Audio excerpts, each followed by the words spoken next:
നാട്ടിൽ നിന്ന് ഇങ്ങോട്ടേക്ക് വരാൻ വേണ്ടി നിൽക്കുന്ന കുട്ടികൾക്ക് വേണ്ടിയിട്ടുള്ള ഒരു വീഡിയോ ആണ്. നിങ്ങളുടെ ഏജൻസിക്കാർ എന്താ പറഞ്ഞിട്ടുള്ളതെന്ന് അറിയത്തില്ല. നമ്മളിവിടെ കയറി വന്നപ്പോൾ ഞാനൊരു 3 ഇയേഴ്സ് ആയി വന്നിട്ട്, ആ ടൈമിൽ ഞാൻ കയറി വന്ന ഏജൻസി എൻ്റെ അടുത്ത് എൻ്റെ ഫ്രണ്ട്സിനോടെല്ലാം പറഞ്ഞിരിക്കുന്നത് ഇവിടെ നമുക്ക് 1 ഇയർ സ്റ്റേ ബാക്ക് ഉണ്ടെന്നാണ്. ആക്ച്വലി നമുക്ക് സ്റ്റേ ബാക്ക് ഇല്ല. സ്ലൊവേനിയയിൽ സ്റ്റേ ബാക്ക് ഇല്ല.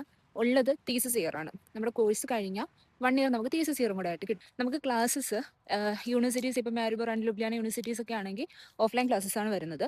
അത് വീക്ക്ലി 3 ഡേയ്സ് 4 ഡേയ്സ് അങ്ങനെ ആയിരിക്കും. പാർട്ട് ടൈം ആണ് നമ്മുടെ കോഴ്സ് എങ്കിലും നമുക്ക് ഫുൾ ടൈം പോലെ തന്നെ ഇവിടെ സ്റ്റഡീസും സെമിനാർ പേപ്പേഴ്സ് പ്രസൻറ്റേഷൻ എക്സാംസ് എല്ലാം ഉണ്ട്.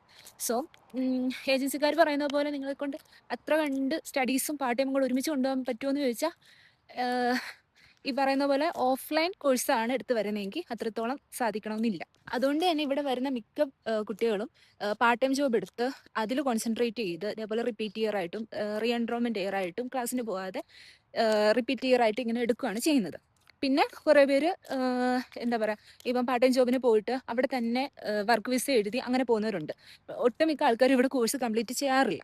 പിന്നെ വേറൊരു സംഭവം എന്ന് വെച്ചാൽ നമ്മളിവിടെ കംപ്ലീറ്റ് ചെയ്താലും നമുക്ക് ഇവിടെ ജോലി കിട്ടണമെങ്കിൽ ലാംഗ്വേജ് വേണം. ലാംഗ്വേജ് എന്തായാലും അത്യാവശ്യമായിട്ട് നമുക്കിവിടെ ഏതൊരു പ്രൊഫഷൻ ആണെങ്കിലും വേണം. ലാംഗ്വേജ് ഇല്ലാതെ കിട്ടുന്ന വർക്കുകളെന്ന് വെച്ചാൽ റെസ്റ്റോറൻറ്റ് വർക്കുകൾ, അതായത് പാർട്ട് ടൈം ജോബായിട്ട് കയറിയിട്ട് പിന്നെ വർക്ക് വിസയിലേക്ക് മാറുവാണെങ്കിൽ അങ്ങനെ നമുക്ക് ലാംഗ്വേജ് ഇല്ലാതെ നിൽക്കാൻ കഴിയും. പിന്നെ വെയർഹൗസ് വർക്കുകൾ, ട്രക്ക് ഡ്രൈവേഴ്സ്, ഇവർക്കൊന്നും ലാംഗ്വേജ് കമ്പൽസറി അല്ല. പക്ഷേ നല്ലൊരു പ്രൊഫഷണൽ ജോബ് ഇവിടെ കിട്ടണമെങ്കിൽ ലാംഗ്വേജ് കമ്പൽസറി ആണ്. ഇമ്പോർട്ടൻറ്റ് കാര്യം എന്താണെന്ന് വെച്ചാൽ നമുക്കിവിടെ PR കിട്ടും. പക്ഷേ നിങ്ങൾ സ്റ്റുഡൻ്റ് ആയിട്ട് നിൽക്കുമ്പോൾ, അതായത് ഫോർ എക്സാമ്പിൾ നിങ്ങൾ ഒരു മാസ്റ്റേഴ്സ് കോഴ്സാണ് എടുത്ത് വരുന്നതെങ്കിൽ 2 year plus 1 year thesis year അങ്ങനെ നോക്കുമ്പോൾ നിങ്ങൾക്ക് 3 ഇയറിൻ്റെ പകുതിയെ നിങ്ങൾക്ക് ഇവിടെ PR കണക്ക് കൂട്ടത്തുള്ളൂ.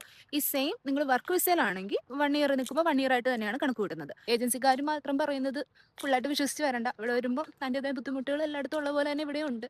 അത്ര ഈസി അല്ല ഇവിടുത്തെ സ്റ്റുഡൻറ്റ് ലൈഫ്. പക്ഷേ കമ്പാരിറ്റീവ്ലി ബാക്കി രാജ്യങ്ങളെ വെച്ച് നോക്കുമ്പോൾ സ്റ്റുഡൻസിന് ഇവിടെ കുറേ പ്രോഫിറ്റ്സ് ഉണ്ട്. ഗവൺമെൻറ് നമുക്ക് കുറേ സ്കീമുകൾ സ്റ്റുഡൻസിനായിട്ട് കൊടുക്കുന്നുണ്ട്. അങ്ങനെ വെച്ച് നോക്കുമ്പോൾ നല്ലതാണ് സ്ലൊവേനിയ. ഇപ്പോൾ ഈ വീഡിയോ ഇത്രയുള്ളൂ. Thanks for watching.